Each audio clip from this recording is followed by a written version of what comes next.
ಹೇಗೆ ನೋಡ್ತೀರಿ? ನೀವು ಕೂಡ ಸಾಕಷ್ಟು ಹೋರಾಟಗಳಲ್ಲಿ ತೊಡ್ಕೊಂಡಿದ್ರಿ. ಯಾವತ್ತಾದ್ರೂ ಇಂಥ ಬೆಳವಣಿಗೆ ಆಗಿತ್ತಾ? ಅಮಾಯಕರು ಅಂತ ಯಾವತ್ತಾದ್ರೂ ನಿಮ್ಮನ್ನ ಕರೆದಿದ್ರಾ? ಹಿಂದೂ ಕಾರ್ಯಕರ್ತರನ್ನ ಇವತ್ತಿನವರೆಗೂ ಯಾರೂ ಸಹ ಅಮಾಯಕರು ಅಂತೇಳಿ ಕರೆದಿರ್ತಕ್ಕಂಥ ಉದಾಹರಣೆನೇ ಇಲ್ಲ. ಹಾಗೆ ಕಾಂಗ್ರೆಸ್ನವರು ಇವತ್ತು ಏನು ಹೊಸದಾಗಿ ಕರಿತಾ ಇರ್ತಕ್ಕಂಥದ್ದಲ್ಲ ಅಲ್ಪಸಂಖ್ಯಾತರನ್ನ ಅಮಾಯಕರು ಅಂತೇಳಿ. ಏನು ಈ ಹಿಂದೆ ಇದ್ದಂಥ ಪ್ರಧಾನಿಯಾಗಿದ್ದಂಥ ಮನಮೋಹನ್ ಸಿಂಗ್ರವರು ಏನು ಕಾಶ್ಮೀರದಲ್ಲಿ ಹಿಂದೂಗಳ ನರಹತ್ಯೆಯನ್ನು ಮಾಡಿದ್ದಂಥ ಯಾಸೀನ್ ಮಲ್ಲಿಕ್ ಅಂತ ಹೇಳ್ತಕ್ಕಂಥವ್ರನ್ನ ಈ ದೇಶದ ಹೀರೋ ಅಂತೇಳಿ ಬಿಂಬಿಸ್ತಕ್ಕಂಥ ನಿಟ್ಟಿನಲ್ಲಿ ಕೆಲಸವನ್ನು ಮಾಡಿರ್ತಕ್ಕಂಥದ್ದನ್ನ ಇಡೀ ದೇಶ ಇವತ್ತು ನೋಡ್ತಾ ಇದೆ. ಆತ ಏನು ಕೇವಲ ಒಂದು 6 ತಿಂಗಳ ಹಿಂದೆ ತಪ್ಪೊಪ್ಕೊಂಡಿದ್ದಾನೆ, ನಾನೇ ಹಿಂದೂಗಳ ನರಹತ್ಯೆ ಮಾಡಿದ್ದೆ ಅಂತೇಳಿ. ಆತ ಆ ರೀತಿಯಾದಂಥ ಒಂದು ಸಂಸ್ಕೃತಿಯನ್ನು ಹಾಕ್ಕೊಟ್ಟಿರ್ತಕ್ಕಂಥದ್ದು ಕಾಂಗ್ರೆಸ್ನವರು. ಏನು ಇವತ್ತು ನಾವು ಕರ್ನಾಟಕದಲ್ಲಿ ಈ ಹಿಂದೆ ನಡೆದಿರ್ತಕ್ಕಂಥ ಗಲಭೆಗಳು, ಅದು ಮಂಗಳೂರಿನಲ್ಲಿ ಪೊಲೀಸರ ಮೇಲೆ ಆದಂಥ ದಾಳಿ ಇರ್ಬೋದು, ಹಾಗೆ ಹುಬ್ಳಿಯಲ್ಲಿ ಪೊಲೀಸ್ ಠಾಣೆಯನ್ನು ಸುಟ್ಟಿರ್ತಕ್ಕಂಥದ್ದಾಗಿರ್ಬೋದು, ಅದೇ ರೀತಿ ಪಾದರಾಯಣಪುರದಲ್ಲಿ ಏನು ನಮ್ಮ ಆಶಾ ಕಾರ್ಯಕರ್ತರ ಮೇಲೆ ಮಾಡಿರ್ತಕ್ಕಂಥ ದಾಳಿಗಳಾಗಿರ್ಬೋದು, ಅದೇ ರೀತಿಯಲ್ಲಿ ಈಗ ಚರ್ಚೆಗೆ ಬಂದಿರತಕ್ಕಂಥ DJ ಹಳ್ಳಿ KJ ಹಳ್ಳಿ ದಾಳಿಗಳಾಗಿರ್ಬೋದು, ಇವರೆಲ್ಲರೂ ಸಹ ಇವ್ರಿಗೆ ಅಮಾಯಕರು ಅಂತಾನೆ ಕಾಣಿಸ್ತಾರೆ. ಯಾಕೆ ಅಂತ ಹೇಳಿದ್ರೆ ಇವ್ರಿಗೆ ಯಾವ ರೀತಿ ಧೃತರಾಷ್ಟ್ರನಿಗೆ ಪುತ್ರ ವ್ಯಾಮೋಹ ಇತ್ತೋ ಅವನು ದುರ್ಯೋಧನ ಮಾಡಿರ್ತಕ್ಕಂಥ ಎಲ್ಲ ಒಂದು ಅಧರ್ಮಗಳನ್ನು ಸಮರ್ಥನೆ ಮಾಡ್ತಾ ಇದ್ನೋ ಅದೇ ರೀತಿಯಲ್ಲಿ ಇವತ್ತು ಕಾಂಗ್ರೆಸ್ ಒಂದು ಅಲ್ಪಸಂಖ್ಯಾತರ ಮೇಲೆ ಬಹಳ ದೊಡ್ಡದಾಗಿರ್ತಕ್ಕಂಥ ಒಂದು ವ್ಯಾಮೋಹವನ್ನು ಬೆಳೆಸ್ಕೊಂಡಿದೆ. ಆ ವ್ಯಾಮೋಹದಿಂದ ಏನು ಧೃತರಾಷ್ಟ್ರನ ರೀತಿಯಲ್ಲೇ ಇವತ್ತು ಅವ್ರು ಮಾಡಿರ್ತಕ್ಕಂಥ ಅಧರ್ಮಗಳನ್ನೆಲ್ಲ ಸಮರ್ಥನೆ ಮಾಡ್ಕೊಳ್ತಕ್ಕಂಥದ್ದು, ಅವರು ನಮ್ಮ ಬ್ರದರ್ಸ್ಗಳು ಅಂತ ಹೇಳ್ತಕ್ಕಂಥದ್ದು, ಅವರು ಮಾಡಿರ್ತಕ್ಕಂಥ ಅವರು ಅಮಾಯಕರು ಅಂತ ಹೇಳ್ತಕ್ಕಂಥದ್ದು, ಅನಕ್ಷರಸ್ಥರು ಅಂತ ಹೇಳ್ತಕ್ಕಂಥದ್ದು, ಕೇವಲ ಇದೇ ಸರ್ಟಿಫಿಕೇಟ್ಗಳನ್ನು ಕೊಡ್ತಾ ಇದ್ರೆ ಅದು ಅಲ್ಪಸಂಖ್ಯಾತರನ್ನ ಓಲೈಸಕ್ಕೆ ಅಂತಾನೆ ಇಡೀ ಸಮಾಜಕ್ಕೆ ಅರ್ಥ ಆಗ್ತಾ ಇರ್ತಕ್ಕಂಥದ್ದು.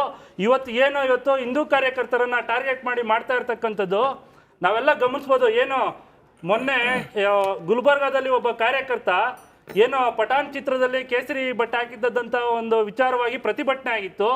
ಒಂದು ಚಿತ್ರಮಂದಿರಕ್ಕೆ ಕೇವಲ ಕಲ್ಲನ್ನು ಎಸ್ತಿರ್ತಕ್ಕಂಥದ್ದು, ಅವನ ಮೇಲೆ ಇರ್ತಕ್ಕಂಥದ್ದು ಒಂದೇ ಒಂದು ಕೇಸು.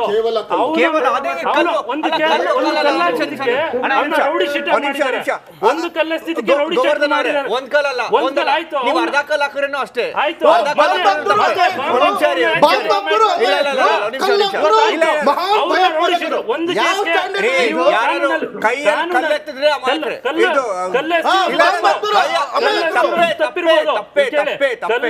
ತಪ್ಪಿರ್ಬೋದು, ಆದ್ರೆ ಒಂದೇ ಒಂದು ಕೇಸ್ಗೆ ರೌಡಿ ಶೀಟರ್ ಮಾಡ್ತಕ್ಕಂತ ನಿಟ್ಟಿನಲ್ಲಿ ಕಾನೂನು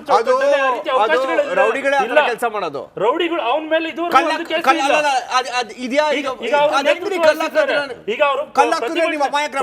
ನೇತೃತ್ವ ವಹಿಸಿರ್ತಕ್ಕಂತ ಸಂದರ್ಭದಲ್ಲಿ ಯಾರಾದ್ರೂ ಹಿಂದೆಯಿಂದ ಒಂದು ಕಲ್ಲೆಸ್ತಿದ್ರೆ ಆ ವ್ಯಕ್ತಿ ಮೇಲೆ ರೌಡಿ ಶೀಟರ್ ಮಾಡಿ ನೀವು ಗಡಿಪಾರು ಮಾಡ್ತೀರಾ?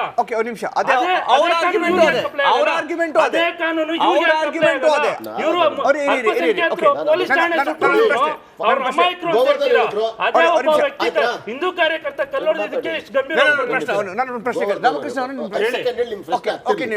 ಗೋವರ್ಧನ್ ಹೇಳಿದ್ರು, ಫಸ್ಟ್ ಹೇಳಿದ್ರು ಒಂದು ಕಲ್ಲು ಎಸ್ಬಿಟ್ಟ. ನಾನು ಹೇಳಲ್ಲ, ತಾವ್ ಹೇಳಿದ್ರಿ, ಆಮೇಲೆ ಹೇಳಿದ್ರಿ ಇಲ್ಲ ಅಂತ ಕರೆಕ್ಷನ್ ಮಾಡ್ಕೊಂಡು. ನಾವ್ ಹೇಳ್ತಾ ಇರ್ತಕ್ಕಂಥದ್ದು ಅದನ್ನೇ. ಬೇರೆಯವ್ರ ಕಣ್ಣಿಗೆ ಎಷ್ಟಿದಾನೆ ಅಂತ ಕಾಣೋದಾದ್ರೆ ಬೇರೆಯವ್ರು ಇನ್ನೊಂದು ನೀವೇ ಹೇಳ್ತಾ ಇದೀರಾ ಅವ್ನು ಎಷ್ಟಿರ್ಲಿಲ್ಲ ಯಾವನೋ ಎಸ್ದ. ಅದು ಪ್ರೂವ್ ಮಾಡೋದು ಯಾರು? ನೀವು ಮಾಡಕ್ಕಾಗಲ್ಲ, ನಾನು ಮಾಡಕ್ಕಾಗಲ್ಲ. ಮಾಡಬೇಕು. ಒಂದ್ ನಿಮಿಷ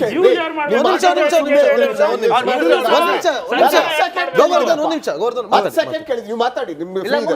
ಅದೇ ಹೇಳ್ತಕ್ಕಂಥದ್ದು ಅದನ್ನ ತೀರ್ಮಾನ ಮಾಡ್ತಕ್ಕಂಥವ್ರು ನಿಮ್ ದೃಷ್ಟಿಯಲ್ಲಿ ಅವನು ಯಾರೋ ಹೊಡೆದಿದ್ದಕ್ಕೆ ಅವ್ನು ಒಳಗೆ ಹಾಕಿದ್ರಿ, ಅವ್ನು ರೌಡಿ ಶೀಟಲ್ಲಿ ಹಾಕಿದ್ರಿ ಅಮಾಯಕ. ಎಸ್, ನಾನು ಒಪ್ತೀನಿ. ಆತರ ಇದ್ರೆ ಅಮಾಯಕರು, ತಪ್ಪದು ಮಾಡಿದ್ರೆ ಅದು. ಅದನ್ನೇ ನಾವು ಹೇಳ್ತಾ ಇರ್ತಕ್ಕಂಥ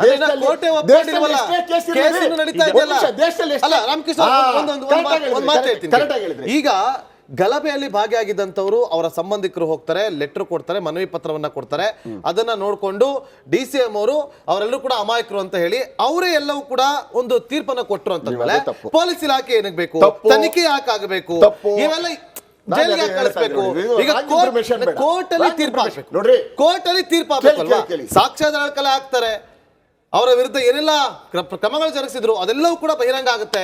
ಸಾಕ್ಷ್ಯಾಧಾರಗಳು ಹೇಳ್ತಾರಲ್ಲ ಏನೇನಾಯ್ತು, ಯಾರು ಕಲ್ಲು ಹೊಡೆದ್ರು, ಯಾರು ಕಡ್ಡಿ ಒಳಗೆ ಹೊಡೆದ್ರು, ಏನೆಲ್ಲ ಮಾಡಿದ್ರು, ಬೆಂಕಿ ಹಚ್ಚು ಅಂತೇಳಿ ಕೋರ್ಟ್ ತೀರ್ಪು ಕೊಡುತ್ತೆ. ಆದ್ರೆ ಹೇಗೆ ಸರ್ಕಾರ ತೀರ್ಪು ಕೊಡುತ್ತೆ ಅಂತ ನಾನು ಹೇಳ್ತೇನೆ. ಒಂದು ಸರ್ಕಾರ ಏಕಾಏಕಿ ನನಗೆ ಯಾರ ಇವನಿದ್ದಾರೆ ಆ ಕೋಮು ಈ ಕೋಮು ಅಂತೇಳಿ ಬರೋದೇ ಸಾಧ್ಯ ಇಲ್ಲ. ಬಿಜೆಪಿ ಗೌರ್ಮೆಂಟ್ ಇದ್ರೂ ಮಾಡೋಕ್ಕಾಗಲ್ಲ, ಹಂಗೆ ಮಾಡ್ಲೂಬಾರ್ದು. ಅದಕ್ಕೆ ನಾನು ಹೇಳ್ತಾ ಇರ್ತಕ್ಕಂಥದ್ದು, ಯಾರೋ ಲೆಟರ್ ಕೊಟ್ಟಿದ್ದಾರೆ ನಿಜ, ಆ ಲೆಟರ್ ಸತ್ಯಾಸತ್ಯತೆ ವೀಕ್ಷಿಸ್ತೀವಿ, ಒಂದು ಸಮಿತಿ ಇರುತ್ತೆ, ಆ ಸಮಿತಿ ತೀರ್ಮಾನ ಮಾಡೋ ಸರಿನಾ ಅಂತೀವಿ, ಆಮೇಲೆ ಅದು ಕ್ಯಾಬಿನೆಟ್ಗೆ ಹೋಗುತ್ತೆ. ಕ್ಯಾಬಿನೆಟ್ಗೆ ಕೋರ್ಟ್ ಹೋದ್ಮೇಲೆ ಕೋರ್ಟ್ ಒಪ್ಕೊಳ್ಳಲ್ಲ ರೀ. ಯಾರು ಹೇಳಿದ್ದು? ಕೋರ್ಟ್ ಅದ್ರ ವಿವೇಚನೆ ಇದೆ, ಅದ್ರದ್ದೇ ಆದಂತ ಚೌಕಟ್ಟಿದೆ ರೀ. ನೀವ್ ಹೇಳಿರೋ ವ್ಯಕ್ತಿ ಇಲ್ಲ ಬಿಡ್ತೀನಿ ಅಂತಾರೆ. ಅರ್ಥ ಆಗ್ತಿದ್ಯಾ?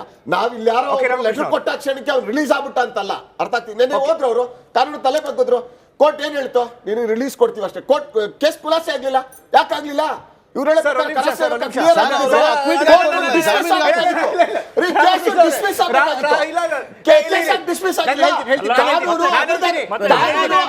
ಕಾನೂನು ಅದ್ರದ್ದೇ ಆದಂತ ಕೆಲಸ ಮಾಡುತ್ತೆ ಅನ್ನೋದು ತಿಳ್ಕೊಬೇಕು. ನಾವು ನೀವು ಮಾತಾಡೋ ರೀತಿಯಲ್ಲಿ ಅದೇ ನಾವು ನೀವು ಮಾತಾಡೋ ರೀತಿಯಲ್ಲಿ ಆಗೋದಿಲ್ಲ. ಹೌದು. ಕೇಸ್ ಯಾಕೆ ಡಿಸ್ಮಿಸ್ ಮಾಡಿಲ್ಲ ಸರ್? ಅಂದ್ರಲ್ರಿ ಇಲ್ಲ ಆಗಲ್ಲ ಪ್ರೊಸೀಜರ್ ಇದೆ. ಡಿಸ್ಮಿಸ್ ಮಾಡಿಲ್ಲ. ಒಳಗಾಕ್ಬಿಟ್ರಿ ಕೇಳಿಸ್ಕೊಳ್ಳಿ. ಹೇಳಿ ಸರ್. ಯಾವುದೇ ಕೇಸ್ ಡಿಸ್ಮಿಸ್ ಮಾಡೋದಕ್ಕೆ ಅಥವಾ ಕ್ವಾಶ್ ಮಾಡೋದಕ್ಕೆ ಒಂದು ಪ್ರೊಸೀಜರ್ ಇದೆ, ಪ್ರೊಸೀಡಿಂಗ್ ಇದೆ. ನೀವು ಒಂದು ಅಪ್ಲಿಕೇಶನ್ ಹಾಕ್ಬೇಕು. ಬೇಲ್ ಅಪ್ಲಿಕೇಶನ್ ಹಾಕಿದ್ರೆ ಕೋರ್ಟ್ ಎಲ್ಲ ಹರಿದಾಕ್ಬಿಟ್ಟಿಲ್ಲ ಆತರ ಹೇಳಕ್ ಆಗಲ್ಲ. ಅರ್ಥ ಆಯ್ತಾ? ನೀವು ಹೇಳಿ, ನೀವು ಆತರ ಕೇಳಬಾರ್ದು. ಒಂದು ಬೇರೆ ಕೇಸ್ಗಳ ತರ ಈ ಕೇಸ್ ಅಲ್ಲ. ಈ ಕೇಸು NIA ತಗೊಂಡಿದ್ದು, ನ್ಯಾಷನಲ್ ಇನ್ವೆಸ್ಟಿಗೇಷನ್ ಏಜೆನ್ಸಿ ತಗೊಳ್ಳೋದು ಇಂಟರ್ನಲ್ ಸೆಕ್ಯೂರಿಟಿ ಭಯೋತ್ಪಾದಕ ಚಟುವಟಿಕೆ ಇದ್ರೆ ಮಾತ್ರ. DJ ಹಳ್ಳಿ KJ ಹಳ್ಳಿ ಕೇಸು ಭಯೋತ್ಪಾದಕ ಬಂದು ತಡಿಸಿದಂಥದ್ದು. SDP ಅವರು ಸಿಗಾಕೊಂಡಿದ್ರಲ್ಲಿ, PFI ಅವರು ಸಿಗಾಕೊಂಡ್ರು. ದೇಶದ ಯಾವ ಯಾವ ಭಯೋತ್ಪಾದಕ ಚಟುವಟಿಕೆಗಳಿವೆ ಅವೆಲ್ಲವೂ ಹಾಕಿದ್ದು ಅವರ ಕುಮ್ಮಕ್ಕಿನಿಂದ ಬೆಂಕಿ ಬಂದಿದ್ದು. ಇಲ್ಲಿ ಅಮಾಯಕ ಸಮಾಧಾನ ತಡ್ಕೊಳ್ಳಿ. ಪಟಪಟ ಅಂದ್ರೆ ಹ್ಯಾಂಡಲ್ಡ್ ಬೈ NIA. ಭಯೋತ್ಪಾದಕ ಚಟುವಟಿಕೆ, ಭಯೋತ್ಪಾದಕರ ಜೊತೆ ನಿಂತ ಇದೆಯಲ್ಲ ಈ ಸರ್ಕಾರ, ಇದು ಕೂಡ ಭಯೋತ್ಪಾದಕ ಸರ್ಕಾರ. ಭಯೋತ್ಪಾದಕ ಸರ್ಕಾರ ಹೌದು, ಭಯೋತ್ಪಾದಕ ಸರ್ಕಾರ.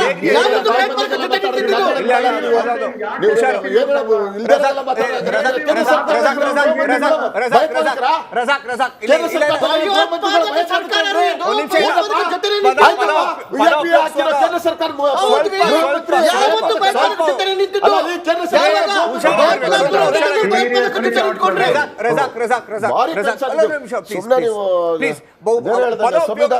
ಪದ ಉಪಯೋಗಿಸುವಾಗ ಸ್ವಲ್ಪ